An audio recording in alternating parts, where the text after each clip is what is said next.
Addiction वाला जो पढ़ाए थे। Yes sir. चलो बहुत सही। चलो देखते हैं कंजर्वेशन, बायोडायवर्सिटी एंड कंजर्वेशन। तो biodiversity and conservation, biodiversity and, हाँ बेटा बोलो। सर एनसीईआरटी से पढ़ा दो, डाटा भी मार्क कराते जाना। हाँ वही वही मैं करा रहा हूँ एनसीईआरटी से ही। अपलोड तो मेरे पास है नहीं, मैं बताए दे रहा हूँ, जो भी है ना डाटा करवा दूंगा मैं, ठीक है, टेंशन मत लो आप। और सर फिर लास्ट में एक बार सर एंटीबॉडी का वो जो वाई वाला चेन डायग्राम है ना सर, वो भी बता दीजिएगा। ठीक ठीक ठीक, जस्ट होल्ड करो आप, कल एक और दिन है आपके पास। सर मेरा एक क्वेश्चन भी है, सुन लो एक बार। हाँ सुनो। सर वो क्वेश्चन है कि जो एंटीबॉडी है उसको H2L2 ही क्यों लिखते हैं? H2L2, yes sir. ये सर ये हैवी चेन दिखाता है, ये लाइट चेन दिखाता है, ठीक है, बस अभी पढ़ा देंगे वो भी। हाँ स्ट्रक्चर भी पढ़ा देंगे, रुको, ठीक है, पहले ये देख लेते हैं हम लोग बायोडायवर्सिटी एंड कंजर्वेशन। देखिए बायोडायवर्सिटी में आता क्या है, फटाफट पढ़ते हैं, जल्दी से कंप्लीट करना है ना। प्लांट और एनिमल, प्लांट और एनिमल दोनों अगर स्पीसीज आप देखोगे मिला के, तो आप बोलोगे लगभग 1.5 मिलियन, इसमें डाटा ही है बेटा 1.5 मिलियन, ठीक है। और आप बोलोगे प्लस अदर्स जो है आपका देखने को मिलेंगी, वो कितना है, तो 0.25 मिलियन, ठीक है। तो अदर्स ये है 0.25 मिलियन, और प्लांट और एनिमल टोटल मिलाओगे तो आप कितना है 1.5 मिलियन। डाटा बहुत है इसमें, ठीक है, ध्यान रखना आप लोग, ठीक है। अब इंडिया में देखिए, इंडिया में जो बायोडायवर्सिटी है वो लगभग आप बोलोगे कितना, 1.42 लाख, कितना 1.42 लाख है ना। और आप बोलोगे ये कितना है, तो आप बोलोगे 8.1% ऑफ टोटल। तो जो पूरा वर्ल्ड में बायोडायवर्सिटी उसका इंडिया में कितना है, तो आप बोलोगे 8.1%। और वैसे अगर आप देखोगे तो कितना है 1.42 लाख के आसपास है, ठीक है, पूरा बायोडायवर्सिटी। अब इसमें से आप देखोगे करीब करीब जो है 45 जो है 45,000 के आसपास जो है वो क्या है, प्लांट स्पीसीज है, प्लांट स्पीसीज, ठीक है। अब देखिए अगर हम इसमें एक ग्राफ बनाएं, जो आपको यहाँ पर समझना होगा इस बात को, एक ग्राफ अगर हम बनाएं ऐसे करके, देखो इसको समझ लेते हैं, ये कई बार पूछा भी गया आपसे। तो इसमें अगर आप बात करोगे, इसमें अगर बात करोगे इस ग्राफ में, तो देखिए क्या होगा। यहाँ पर आप बोलोगे कि इसको ऐसे हम डिवाइड कर लेते हैं, पहले पहला पार्ट देखते हैं, ऐसे सेंटर पॉइंट है। तो इसमें आप बोलोगे हायर प्लांट्स जो है, हायर प्लांट्स आप बोलोगे 2.7 लाख के आसपास, कितने हैं, 2.7 लाख के आसपास है। फिर देखिए अदर जो है, अदर्स में कितना आएगा, तो आप बोलोगे अदर जो है वो 0.1 लाख के आसपास, ठीक है। फिर देखिए आप इसके बाद में आप बोलोगे वर्टिब्रेट्स, वर्टिब्रेट्स कितने हैं, ठीक है, वर्टिब्रेट, तो आप बोलोगे वर्टिब्रेट है आपके 5, थोड़ा बहुत वो हो सकता है ना डाटा, 5239, ठीक है, इसके आसपास है, यानी कि मोटा मोटा मान लोगे 53,000 के आसपास वर्टिब्रेट्स है, ठीक है। उसके बाद में आप वर्टिब्रेट्स के बाद में आओगे इंसेक्ट, तो इंसेक्ट का अगर पॉपुलेशन आप देखोगे बेटा कितना है, तो आप बोलोगे 1.25 लाख के आसपास, ठीक है। फिर इंसेक्ट के बाद देखिए आप फंजाई, तो फंजाई का देख लेते हैं बेटा, फंजाई का आपका लगभग कितना है, तो आप बोलोगे 72,000 के आसपास। फंजाई की कितनी स्पीसीज हैं, 72,000 के आसपास, 72,000। उसके बाद आप बोलोगे मोलस्का, मोलस्का देखते हैं कितने, तो मोलस्का की जब बात करोगे आप, तो मोलस्का जो है नियर अबाउट आप बोलोगे कितने हैं, 70,000 के आसपास, 70,000। मोलस्का के बाद में आओगे एल्गी की बात करेंगे, एल्गी, एल्गी बेटा कितना है, तो आप बोलोगे ये एल्गी करीब करीब 40,000 के आसपास, ठीक है, कितने हैं, 40,000। फिर आप बोलोगे क्रस्टेशियंस, कौन से, क्रस्टेशियंस, तो क्रस्टेशियन आते हैं आपके आर्थ्रोपोडा में, और इनका बेटा अगर नंबर देखोगे आप तो 43,000 के आसपास होगा। क्रस्टेशियंस के बाद में आओगे प्रोटोजोआ, ठीक है, तो प्रोटोजोआ वो कितने होंगे, तो प्रोटोजोआ आप बोलोगे लगभग कितने रहते हैं, 40,000 के आसपास, ठीक है। फिर आप बोलोगे प्रोटोजोन के बाद में आपके वर्म्स, प्लेटिहेल्मिन्थ्स वगैरह जो वर्म्स आते हैं, वर्म्स जो हैं वो कितने हैं, तो आप बोलोगे वर्म्स जो हैं वो करीब करीब 25,000 के आसपास। ठीक है। फिर आप बोलोगे वर्म्स के बाद में, तो आप बोलोगे वायरस और बैक्टीरिया, तो वायरस देख लेते हैं, बैक्टीरिया देख लेते हैं। वायरस जो बेटा है वो करीब करीब कितने तरीके के हैं, 1550। और फिर आप बोलोगे बैक्टीरिया, ठीक है। तो बैक्टीरिया की जब बात करोगे आप, तो बैक्टीरिया लगभग कितने हैं, तो आप बोलोगे लगभग ये 4000 के आसपास। ठीक है। तो इतना जो है आपका ये जो है डाटा एक दिया हुआ है, ठीक है, ये आप ध्यान रखिएगा अगर रख पाइएगा, नहीं तो कोई जरूरी नहीं ऊपर वाला डाटा याद रखिएगा, 1.5 मिलियन के आसपास। ठीक है। और अदर्स में 0.25 होगा। ठीक है। अब वर्टिब्रेट्स की जब बात करोगे आप, वर्टिब्रेट्स में देखिए डाटा क्या है, नेक्स्ट पेज पे देखते हैं। तो वर्टिब्रेट में ये यहाँ से क्वेश्चन पूछेगा वर्टिब्रेटा से, एक तो टोटल से पूछता, दूसरा वर्टिब्रेटा से। तो वर्टिब्रेटा में आपका आएगा फिश, फिश के बाद में कौन आएगा, तो आप बोलोगे एम्फीबियंस, एम्फीबियंस के बाद में कौन आएगा, तो आप बोलोगे रेप्टाइल्स। ठीक है। और रेप्टाइल्स के बाद में बेटा कौन आएगा, तो आप बोलोगे एव्स। ठीक है। और एव्स के बाद में आपका कौन आएगा, तो आप बोलोगे मैमल्स। ठीक है, ये आएगा। अब देखिए कितना स्पीसीज है, तो आप बोलोगे 26959। ठीक है। फिर आप बोलोगे 4780। पूरा डाटा बेटा है, रेप्टाइल में 7150, याद रखना पड़ेगा आपको। एव्स में 97, इतना डाटा याद कैसे करोगे पता नहीं मुझे। 4650। ठीक है। तो ये आपका, ये जरूर डाटा याद रखना आप। ठीक है, यहां से क्वेश्चन आपका बनेगा। ठीक है। तो वर्टिब्रेट में इतना डाइवर्सिटी देखने को मिलेगा आपको, इतने इतने नंबर ऑफ स्पीसीज देखने को। ठीक है, ये स्पीसीज के नंबर है बेटा। अब देखिए जो आपका बायोडाइवर्सिटी टर्म है, बायोडाइवर्सिटी, इस टर्म को किसने खोजा था, तो बायोडाइवर्सिटी जो टर्म था उसको पॉइंट किया था किसने, जो है आप बोलोगे एडवर्ड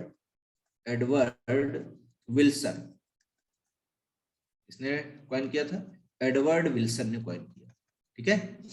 अब देखिए जो लेवल ऑफ बायोडाइवर्सिटी है वो क्या है, तो लेवल ऑफ बायोडाइवर्सिटी की बात करते हैं, लेवल ऑफ बायोडाइवर्सिटी। ठीक है। तो बायोडाइवर्सिटी के लेवल में जब आप आओगे तो आप बोलोगे यहाँ पर पहला आपका जेनेटिक डाइवर्सिटी होती है, जेनेटिक डाइवर्सिटी। जेनेटिक डाइवर्सिटी के बाद में बेटा दूसरा आप बोलोगे स्पीसीज डाइवर्सिटी, स्पीसीज डाइवर्सिटी। और तीसरा आप बोलोगे कौन सा है आपका, तो सॉरी तीसरा आपका जो होगा वो कौन सा होगा, इकोलॉजिकल डाइवर्सिटी, इकोलॉजिकल डाइवर्सिटी। ठीक है। चलो, तो ये तीन चीजें हैं आपका लेवल ऑफ डाइवर्सिटी में। अब बोलोगे genetic diversity, species diversity and ecological diversity. ठीक है। अब देखिए इसमें आप बोलोगे कुछ टर्म यूज होते हैं, जैसे बेटा आप बोलोगे यहाँ पर होता है स्पीसीज रिचनेस, स्पीसीज रिचनेस। तो स्पीसीज रिचनेस जो है बेटा वो देखेंगे उसको क्या बोलते हैं, तो आप बोलोगे the number of species, the number of species per unit area, यानी कि एक एरिया में कितना नंबर ऑफ स्पीसीज कितना है उसको आप बोलते हो क्या, स्पीसीज रिचनेस। ठीक है। ऐसे एक टर्म और यूज करते हैं हम, स्पीसीज, मिलेगा एनसीईआरटी में आपको, इविनेस। ठीक है, स्पीसीज इविनेस। तो इसमें हम बोलते हैं इक्विवेलेंटी या स्पीसीज इविनेस। इसका मतलब क्या हुआ कि आप बोलोगे number of individual, number of individuals of different species. ठीक है। तो number of individual different species के उस पर्टिकुलर जगह पे क्या है उसको बोलते हैं स्पीसीज इविनेस। ठीक है।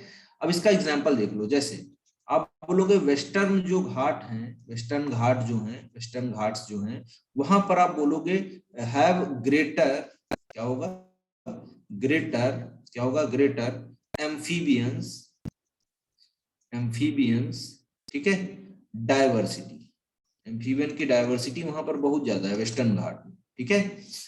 एज कंपेयर टू किससे, तो आप बोलोगे वेस्टर्न घाट, ईस्टर्न घाट। तो ईस्टर्न घाट में आप देखोगे एम्फीबियंस की डाइवर्सिटी कम है, और अगर आप बोलोगे यहाँ पर जो है आपका क्या बोलते हैं वेस्टर्न घाट में, तो आप बोलोगे इनमें जो है आपको ज्यादा देखने को मिलेगा स्पीसीज डाइवर्सिटी। ओके। अब जो आपका क्वेश्चन आता है वो आता है इकोलॉजिकल डाइवर्सिटी से। इकोलॉजिकल डाइवर्सिटी जो है, इकोलॉजिकल डाइवर्सिटी, इकोलॉजिकल डाइवर्सिटी जो है उसकी बात। इकोलॉजिकल डाइवर्सिटी में बेटा आप बोलोगे यहाँ पर इकोलॉजिकल डाइवर्सिटी में आप बोलोगे कम्युनिटी एंड इकोसिस्टम डाइवर्सिटी भी इसको बोलते हैं। क्या बोलते हैं? कम्युनिटी एंड कौन सा? तो आप बोलोगे इकोसिस्टम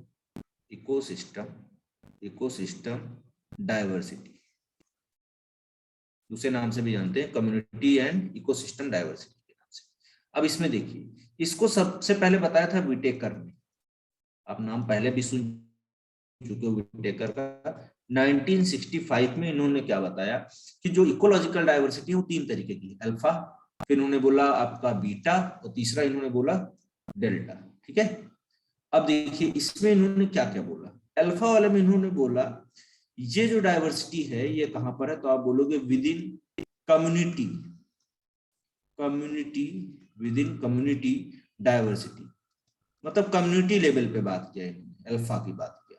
या आप बोलोगे बिटवीन, मतलब ये कम्युनिटी के अंदर है और ये 2 कम्युनिटी के बीच में है, तो आप बोलोगे बिटवीन कम्युनिटी डाइवर्सिटी,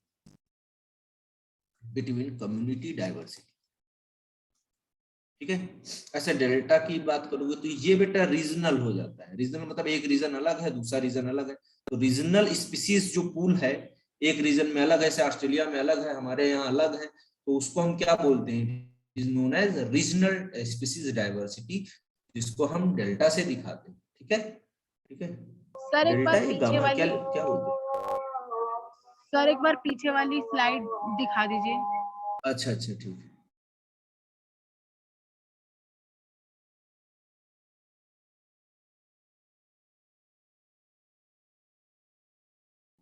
ये देखिए thank you sir. Level of diversity per unit. पहले वाली भी दिखा ठीक है, यस सर, इससे पहले भी दिखा अरे दीजिए। हम भेज देंगे ना। सर, सबसे पहले वाली प्लीज।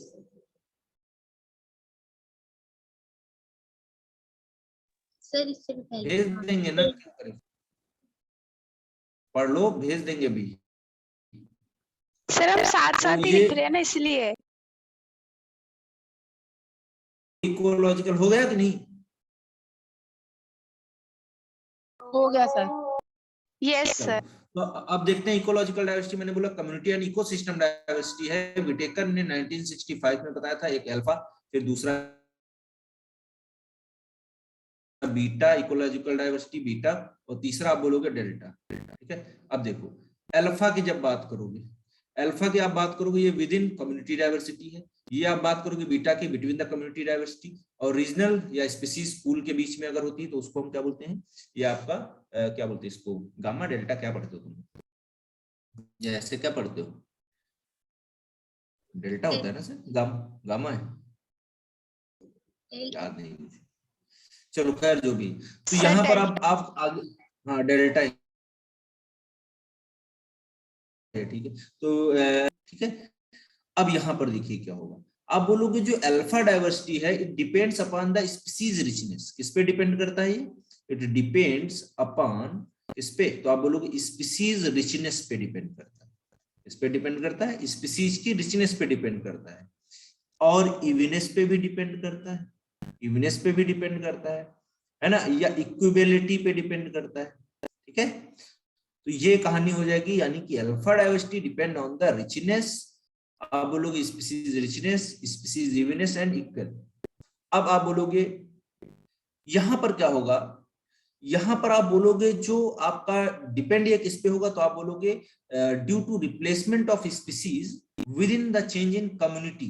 अगर उसने कम्युनिटी ही चेंज कर लो, मान लो 2 कम्युनिटी है, ये साथ में रह रही, बीटा डाइवर्सिटी, इसका मतलब क्या हुआ? यहाँ पर इन्वायरमेंट अलग है, यहाँ पर इन्वायरमेंट अलग है, ये उठ के यहाँ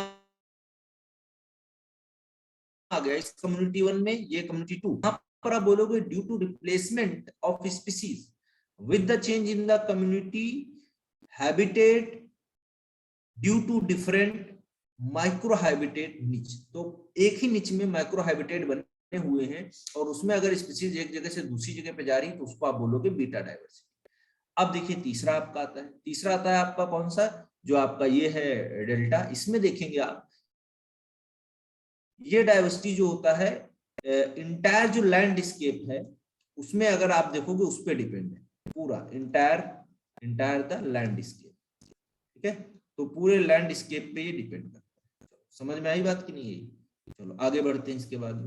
अब देखिए आप यहाँ पर सर एक बार बीटा वाला बता कंपटीशन होगा। दीजिए। बीटा वाले मैंने बताया बेटा कि due to replacement of species within the change इन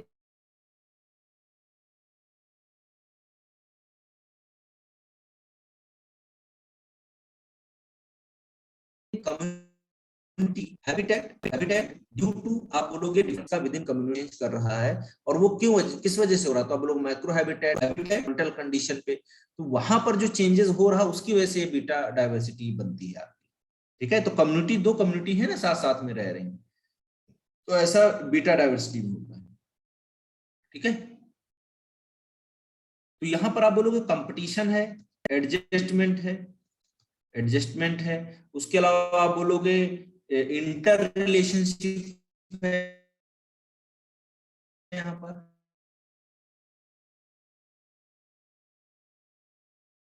क्या है, रिलेशनशिप है। ठीक है, मेंबर साथ में रहते हैं।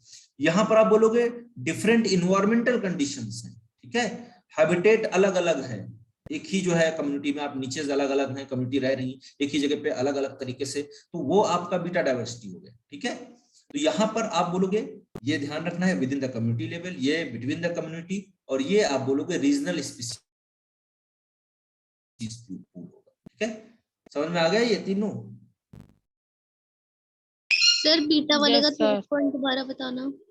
बीटा में बेटा मैंने बोला दो कम्युनिटी साथ में रह रही हैं, तो वहां पर आप समझ लो बीटा डायवर्सिटी होगा। ठीक है, अब मैंने बोला कि अगर दो कम्युनिटी रह रही, अगर आपस में एक्सचेंज कर रही, इनका डिपेंडेंसी किस क्या होता है कि भाई ये रिप्लेसमेंट करती हैं आपस में, एक जगह से दूसरी जगह से ये आपस में, तो दो कम्युनिटी है ना, तो ये बीटा डायवर्सिटी होगी। सर इसका थर्ड पॉइंट। थर्ड पॉइंट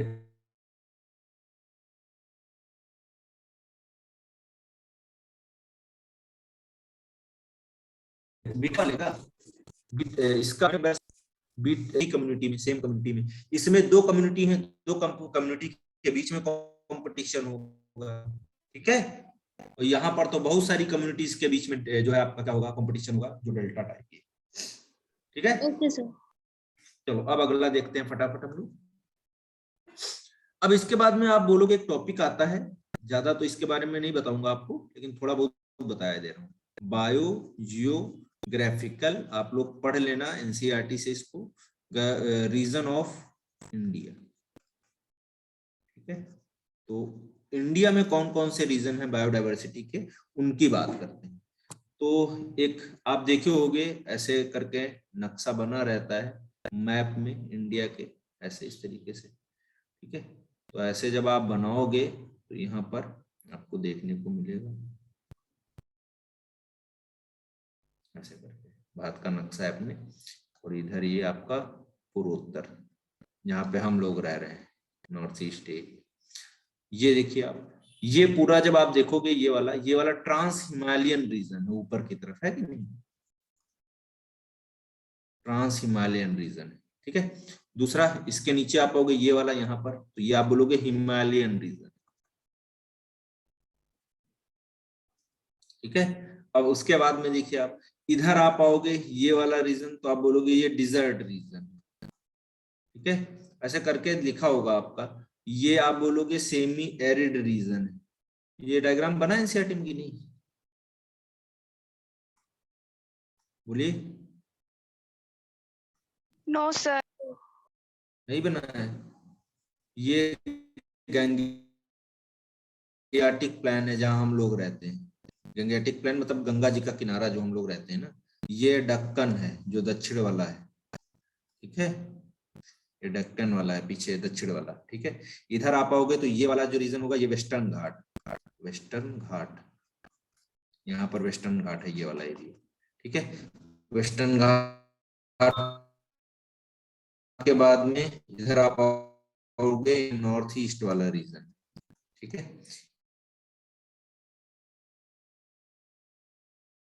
ये नॉर्थ ईस्ट वाला रीजन। ठीक है, इधर आप आओगे तो आपको क्या, यहाँ पर आपका, ठीक है, तो तो ये का स्टेगा आपको, ठीक है। अब देखिए यहाँ पर बेटा क्या होगा, ट्रांस हिमालयन जो रीजन है, ये मैं बता देता हूँ आपको, ट्रांस हिमालयन जो रीजन है वो आप बोलोगे यहाँ पर कोल्ड डिजर्ट है। अच्छा, इसी में बताया दे रहा हूँ, इसी में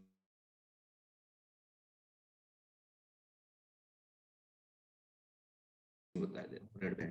तो यहाँ पर रिच जो गोट होते हैं, वाइल्ड एनिमल्स होते हैं, है ना, उनके पास क्या होता है, आप स्नो लिपर्ड वगैरह रहते हैं कि नहीं रहते हैं वहां पर ठंडी जगहों पे, टुंड्रा प्रदेशों में, ठीक है। फिर आप बोलोगे डेक्कन, ये वाला, इसमें देखोगे आप, तो यहाँ पर बेटा आप बोलोगे ये लार्जेस्ट रीजन है इंडिया और करीब करीब 2% ऑक्युपाइड है, ठीक है। पूरी कंट्री का 2% ये है जितना लैंड मास ये है, डेक्कन पेनिनसुला बोलते हैं इसको। वेस्टर्न घाट जो है आप बोलोगे 4%, डाइवर्सिटी यहाँ देखने को मिलती है। तो यहाँ पर एम्फीबियन रिच है, अभी मैंने बताया, बनाना, सिट्रस, मैंगो, पेपर, ये सब होता है। अब नॉर्थ ईस्ट में आओगे तो आप बोलोगे ये 5.2% ये डाइवर्सिटी एरिया। तो ये मोस्ट एंडेमिक स्पीसीज यहाँ पर देखने को मिलती है। सर ये एनसीईआरटी में नहीं है ना डायग्राम?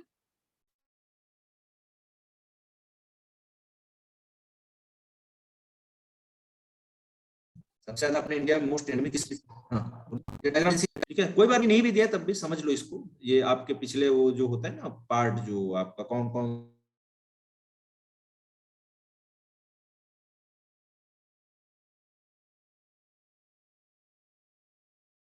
सर आपका साउंड लैग हो रहा है।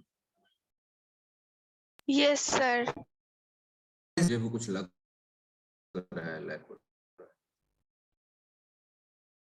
हाँ अब आया? यस सर, अभी आ रहा है। ठीक है, चलो। तो हमने बोला बेटा यहाँ पर डिजर्ट एरिया, ये सब सारी चीजें हैं।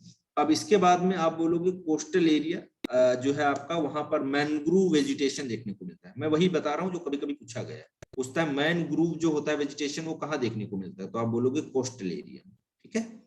चलो अब ज्यादा नहीं पढ़ना, इसको हटाओ, हो गए, ठीक है, काम खत्म। आप एक बार देख लेना, बस यही आएगा नहीं इसमें से कुछ ज्यादा। अब लेकिन बहुत इंपॉर्टेंट अगला टॉपिक है रेड डाटा बुक, ठीक है। ये क्वेश्चन आना ही आना है, आपको पूछेगा ही पूछेगा रेड डाटा बुक। तो रेड डाटा बुक में आप देखोगे ICUN, इसकी बात करते हैं, ICUN। तो आप बोलोगे इसका इंटरनेशनल यूनियन ऑफ कंजर्वेशन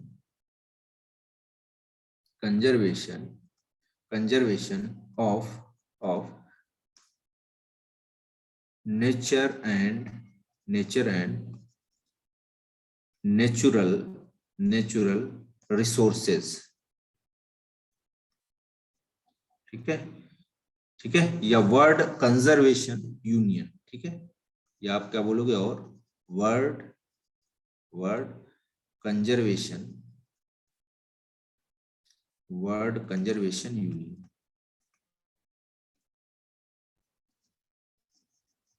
ठीक है, क्लियर है। तो यहाँ पर इनका हेडक्वार्टर बेटा आप बोलोगे ICUN का, जो international union of conservation of nature और नेशनल रिसोर्सेज, या वर्ल्ड कंजर्वेशन यूनियन जो है, ये इसका जो है हेड जो ऑफिस है वो कहाँ प्रेजेंट है, पता है किसी को? तो आप बोलोगे मोर्जेस, स्विट्जरलैंड में। कहाँ है? स्विट्जरलैंड में।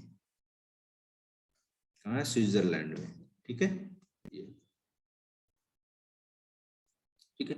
अब देखिए आप यहाँ पर आप बोलोगे ये क्या है, ये डाटा बुक है जो है, ये क्या करती है, तो इट मेंटेन क्या मेंटेन करता है, रेड डाटा बुक और रेड लिस्ट। तो ये जो यूनियन है ये बेटा एक रेड डाटा बुक या जो है इसको वो करता है, कंट्रोल करता है, इसको मेंटेन करता है एक बुक को। तो इसमें देखते हैं हम लोग, आप बोलोगे 2000 जो सन था, 2000 में, तो आप बोलोगे यहाँ पर थ्रेटनेड स्पीसीज जो थी वो कितनी थी, तो आप बोलोगे 11096। लेकिन अब यहाँ पर आप देखोगे जो है आगे 2004 में कितनी थी, तो आप बोलोगे 2004 में 15,500।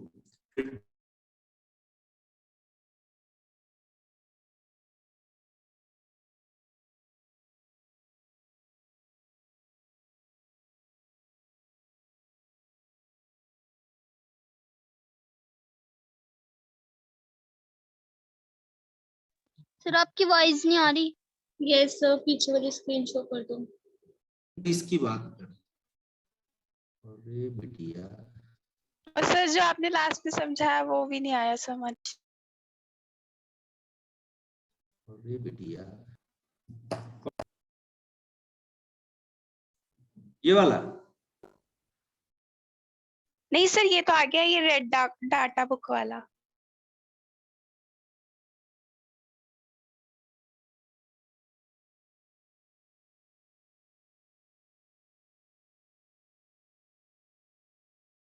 ये वाला, ये रेड डाटा बुक बेटा मैंने बोला नेशनल रिसोर्सेज और world conservation union.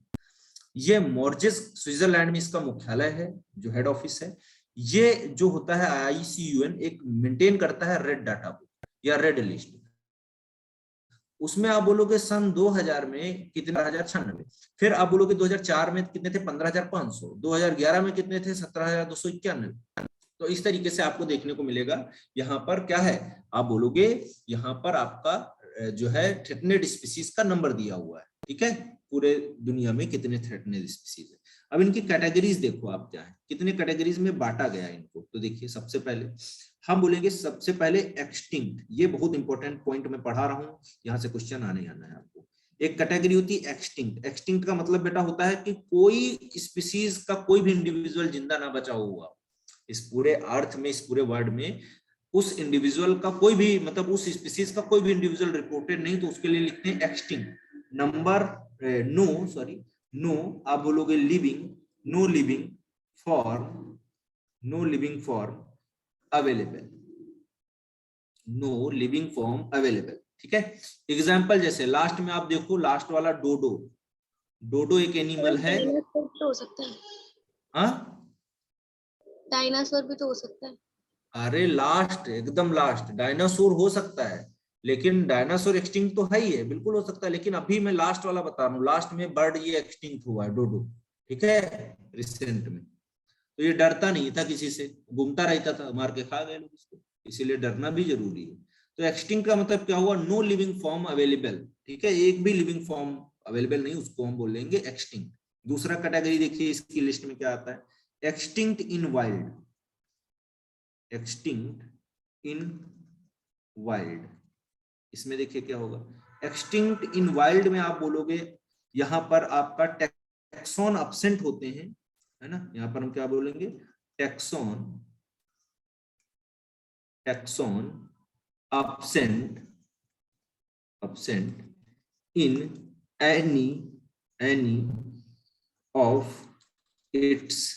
in any of its natural or expected habitat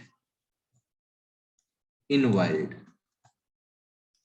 इसका मतलब क्या हुआ कि taxon absent in any of its natural और एक्सपेक्टेड हैबिटेट्स इन वाइल्ड। तो टैक्सॉन ही अब्सेंट होते हैं, ठीक है, तो उनको बोलते हैं एक्सटिंक्ट इन वाइल्ड। तीसरा कैटेगरी देखिए बेटा इनका क्या आता है, तो आप बोलोगे तीसरा कैटेगरी आता है क्रिटिकली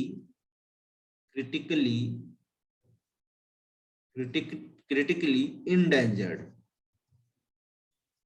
कौन सा होता है, critically endangered.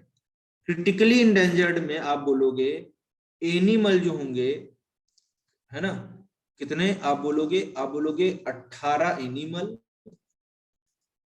Animal and 44 plants. ठीक है, रिस्पेक्टिवली इतने। तो ये बेटा है आपके facing high risk of extinction, facing high risk of extinction in the wild and can become extinct any movement in the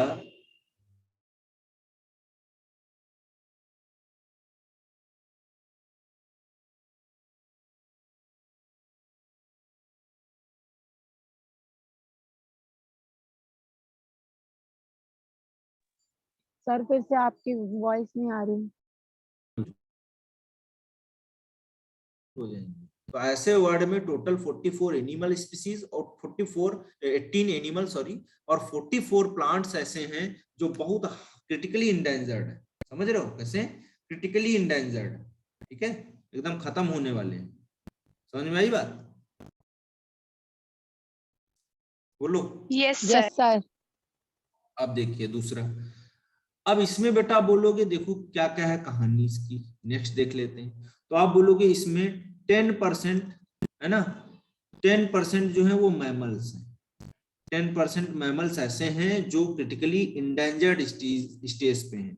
9% आप बोलोगे क्या है, बर्ड्स ऐसी जो एक्सटिंक्ट होने वाली है। फिर आप बोलोगे 15% रेप्टाइल्स हैं। ये डाटा सब इंपॉर्टेंट है। ये एनसीईआरटी में डाटा दिया है कि नहीं दिया है? 16% आप बोलोगे क्या है, एम्फीबियंस है। सबसे ज्यादा एम्फीबियंस ही हैं। और 16% प्लांट में आओगे आप तो एंजियोस्पर्म्स। तो ये आपका जो मैंने अभी पढ़ाया क्या बताया, क्रिटिकली इंडेंजर्ड, इंडेंजर। ठीक है। चलो अब देखिए यहां पर आगे हम बेटा देखेंगे यहां पर क्या है। देखिए तो आप बोलोगे इंडेंजर्ड, क्रिटिकली इंडेंजर्ड के बाद में आप बोलोगे चौथा जो हेडिंग आएगा उसके नीचे वाला वो क्या है आपका, इंडेंजर्ड। इंडेंजर्ड मतलब उससे कम थोड़ा होगा, ये इनके ज्यादा नंबर होंगे इंडिविजुअल का, और ये क्या होंगे, क्रिटिकली इंडेंजर्ड की तरफ जा रहे होंगे। तो इनमें आप बोलोगे they facing high risk of extinction. They facing high risks of extinction in wild in the near future due to decrease in its habitat। किस वजह से, प्रीडेशन की वजह से, हैबिटेट प्रीडेशन और पोचिंग। तो इनका पोचिंग बहुत हो रहा है या प्रीडेशन हो रहा है। पोचिंग मतलब किलिंग करना, मारना अच्छी इनके चीजों के लिए। तो facing high risk of extinction in wild, ठीक है, इन द नियर फ्यूचर में क्या होंगे, इंडेंजर्ड से क्रिटिकली इंडेंजर्ड में जाएंगे और क्रिटिकली इंडेंजर्ड से कहां चले जाएंगे, तो आप बोलोगे एक्सटिंक्शन इन वाइल्ड में चले जाएंगे। तो उनको हम बोलते हैं इंडेंजर्ड स्पीसीज। समझ में आई बात कि नहीं? क्या बोलेंगे, इंडेंजर्ड स्पीसीज। अब इसमें डाटा देखो क्या है, इसका डाटा देख लेते हैं। तो आप बोलोगे इसमें बेटा क्या है आपका क्या बोलते हैं इसका, एनिमल प्लांट में। तो देखो बाद में अच्छा डाटा देख लेंगे। उसके बाद जो दूसरा आता है वो क्या है, vulnerable.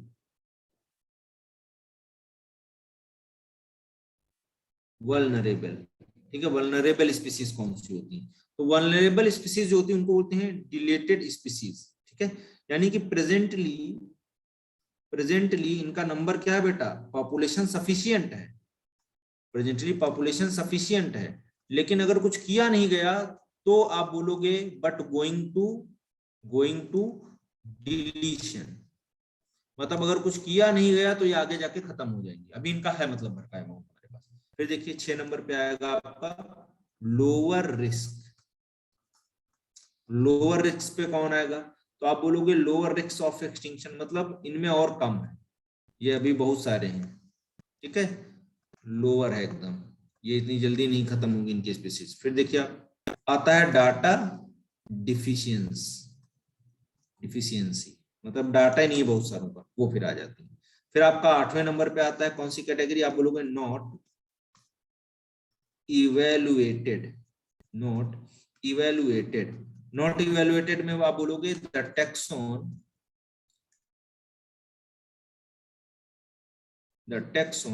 has not the taxon has not been evaluated for risk of extinction.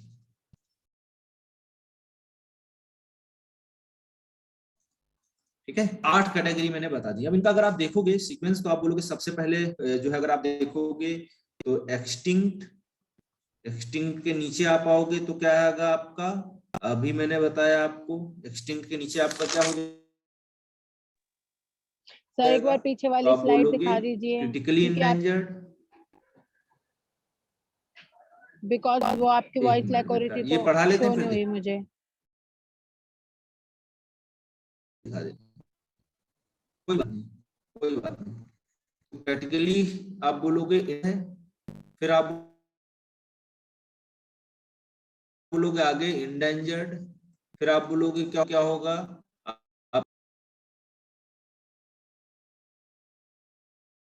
Sir फिर से आपकी वॉइस लैग हो रही है। क्या होगा आपका वल्नरेबल। नेटवर्क बहुत इशू कर रहा है क्या, बात यस सर, बिल्कुल आपकी वॉइस ही नहीं आ रही, लैक हो रही है बार बार। यस सर, अभी बहुत भी ज्यादा नहीं आ रही दिक्कत है? हो रही है आज तो। सर अभी आ रही है। अभी भी आ रही है? अच्छा पता नहीं क्यों ऐसा सर हो अपने रहा आप ही है, बीच में बंद हो जाती है। कुछ नेटवर्क इशू है आज।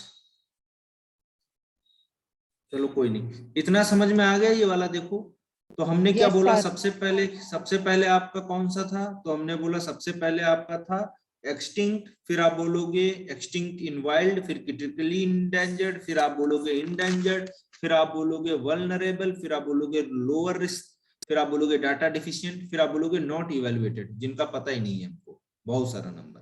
ठीक है, ये है कहानी। ठीक है, और तो बाकी कुछ दिया नहीं होगा, इतना ही दिया होगा। एनसीईआरटी भी एक बार मैं देख लेता हूँ, just wait.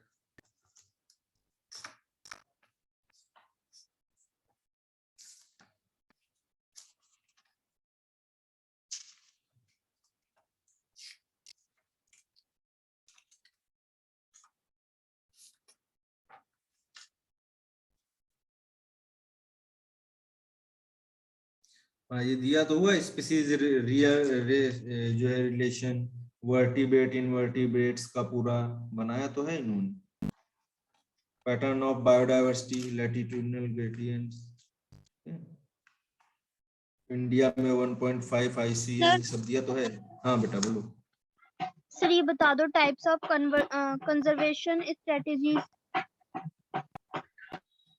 Type of conservation strategies, तो कंजर्व करना है उसको, कंजर्व करने के लिए आपको क्या करना है, लॉस ऑफ बायोडाइवर्सिटी को रोकना है, जंगल नहीं काटने हैं आपको, पोचिंग को रोकना है, यही सब लिखना है उसमें, और क्या लिखना है। ठीक है,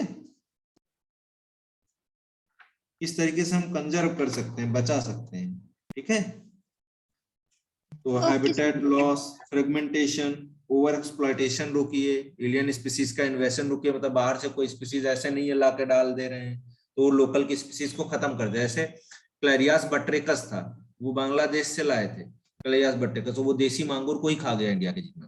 ठीक है, तो वो सारी बातें ध्यान रखना आप लोग। ठीक है, यस सर। फिर कोएक्सटिंक्शन का मतलब क्या होता है, साथ में स्पीसीज कोई रह रही है, मान लो प्लांट एनिमल की, या अब तुम पेड़ काट दिए तो प्लांट वो जानवर भी खत्म हो गए, है ना, ऐसे करके।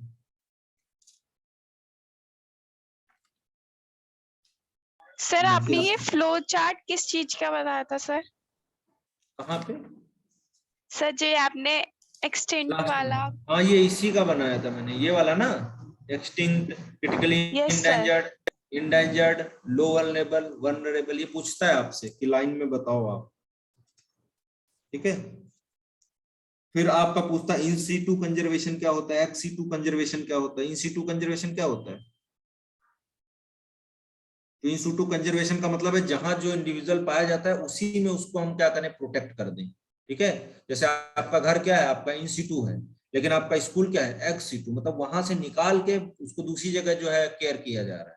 तो जू वगैरह हुए वो सब किस में आते हैं, एक्स सीटू में आते हैं। इन सीटू में कौन आता है, जो आपकी सेंचुरीज वगैरह होती हैं बड़ी बड़ी, है ना, जूलॉजिकल पार्क होते हैं, नेशनल पार्क होते हैं, वो सब आते हैं किसमें आपका, आप बोलोगे इन सीटू में। जैसे आपका जो बड़े बड़े वन है ना, काजीरंगा हुआ, जैसे ये सब, ठीक है।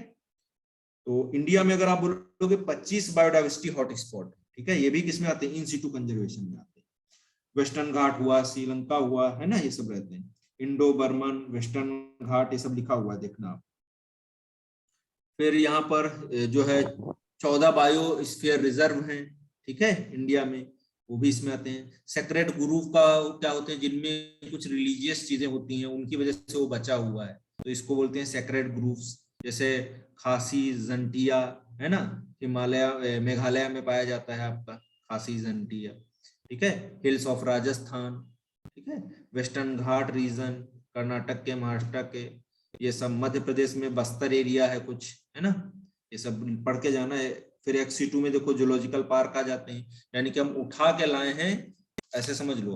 इन सिटू और XC2 मतलब समझो, यहाँ पर आप बोलोगे ये एनिमल इसी में रह रहे हैं, एनिमल इसी में रह रहे हैं, या प्लांट इसी में रह रहे हैं, उनको यहीं पे प्रोटेक्शन कर दिया जाएगा इसके नेचुरल हैबिटेट में, लेकिन ये इन सिटू हो जाएगा। लेकिन अगर XC2 की बात करोगे आप, तो आप बोलोगे कि इनमें से हम निकाल के इनको दूसरी जगह पे लेके आए। जैसे जू है, जू है जो आपका जूलॉजिकल पार्क जो है, ये सब आपका किस में आता है, XC2 में आता है। तो ये देख लेना आप, जूलॉजिकल पार्क हुए, बॉटनिकल गार्डन्स हुए, वाइल्ड लाइफ सफारी हुई, है ना, तो वो सब किस में आते हैं, XC2 में आते हैं। समझ में आई बात कि नहीं ये? Yes sir. तो सर ये वाला हॉटस्पॉट पार्ट, क्या होता है?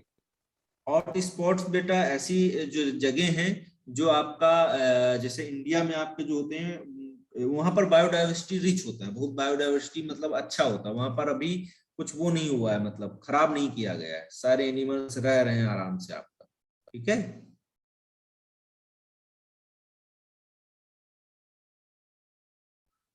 पढ़ा सर था एक बार तुम लोगों जीन ने बैंक बता दो। Gene bank? Yes sir, gene bank. अच्छा अच्छा, सर तो हम ट्रॉपिकल फॉरेस्ट को हॉटस्पॉट बोल सकते हैं ना? नहीं ये बेटा डिफाइन है पूरे, अगर आप देखोगे बायोडाइवर्सिटी हॉटस्पॉट 36 है, ठीक है, ठीक है। लेकिन अभी इसमें जो ओके है आप सर। जो है 25 बायोडाइवर्सिटी इंडिया जो है टोटल देखने को मिले, 9 more have been added to the list. तो 34 इसमें दिखा रहा है, लेकिन 2 और ऐड हो गए, अभी 36 है टोटल, ठीक है।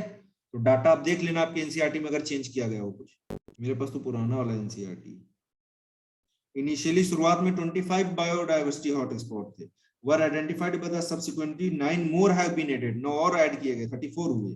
Total number of biodiversity hotspot in the world is 34, पूरे वर्ल्ड में कितने हैं, 34 हैं। These hotspots are also region of the associated habitat. 3 of these hotspots, Western, Sri-Lanka, Indo-Burman and Himalayan, 3 उसमें से बताए गए। Cover our country exponentially high biodiversity area, तो वहां पर हाई बायोडाइवर्सिटी एरिया प्रेजेंट होता है, वही चीज बोल रहा है, ठीक है। फिर क्या बोले थे, जीन बैंक? जीन बैंक का मतलब क्या है यस कि सर। वहां पर जीन्स वगैरह स्टोर किए जाते हैं, ठीक है, उसी को बोलते हैं जीन बैंक, ठीक है। Okay sir.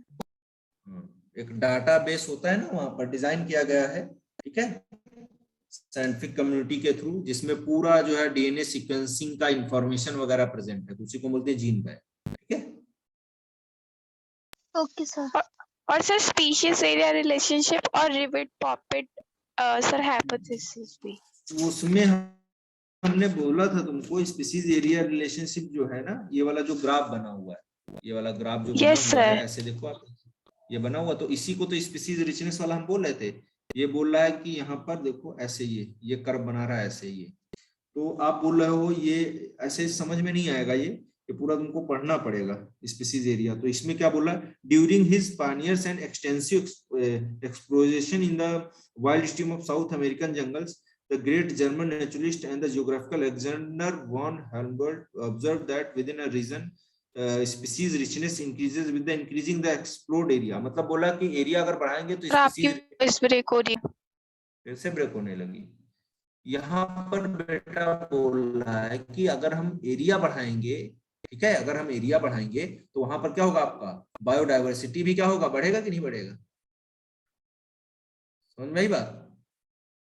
भाई एरिया बढ़ाओगे तो आपका वो भी तो बढ़ेगा, एरिया बढ़ेगा तो स्पीशीज भी तो बढ़ेगा। अब आ रही कि यस नहीं? Sir. But only up to a limit, लेकिन एक लिमिट तक बढ़ेगा, ऐसा बोल रहा है।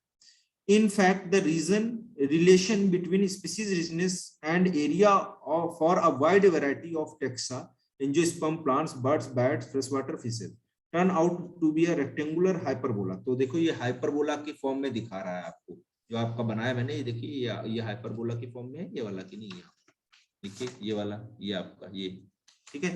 फिर बोल रहा है कि on the logarithmic scale, the relationship of straight line described by the equation. तो स्ट्रेट लाइन इक्वेशन क्या दिखा रही है, log s is equal to log c plus z log a। s जिसमें क्या है, स्पीसीज का रिचनेस है, a आपका एरिया है, और z आपका क्या है, स्लोप लाइन है, रिग्रेशन कोफिशिएंट, और y आपका क्या है, इंटरसेप्ट है। ये बेटा आपको ना सच बताए ना, कोई मैथमेटिक्स वाले आदमी को पकड़ो ना, वो अच्छे से पढ़ाएगा। हम तो ये पढ़ाते नहीं है, आप लोग बोले थे तो पढ़ा दिए थे, ठीक है। तो ये जो मैथमेटिकली ये आप लोग लिए होगे, अगर किसी के पास मैथ होगा तो वो ज्यादा बेटर समझ पाएगा। बाकी मुझे ज्यादा कुछ इसके बारे में पता नहीं, लेकिन ये याद रखो, एक टाइम तक जो है स्पीसीज रिचनेस बढ़ती है, लेकिन उसके बाद डिक्लाइन सर बिल्कुल भी आवाज नहीं आ रही। Yes sir.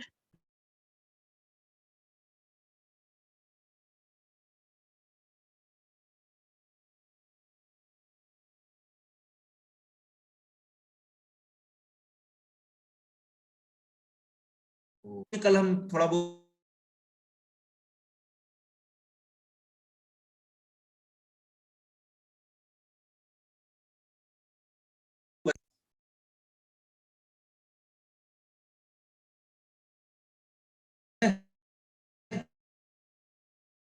सर आपकी वॉइस नहीं आ रही।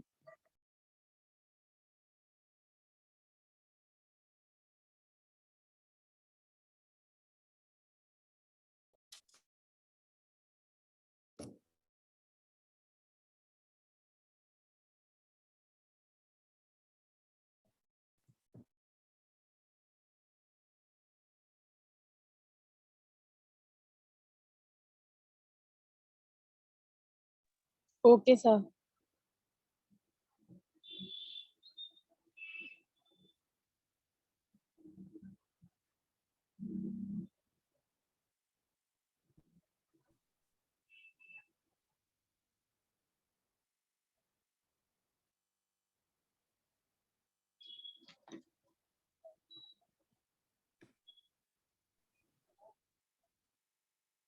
सर वॉइस नहीं आ रही आपकी। सर ने लिख तो दिया स्क्रीन पर, कल डिस्कस कर लेंगे। ओके आज यहीं तक।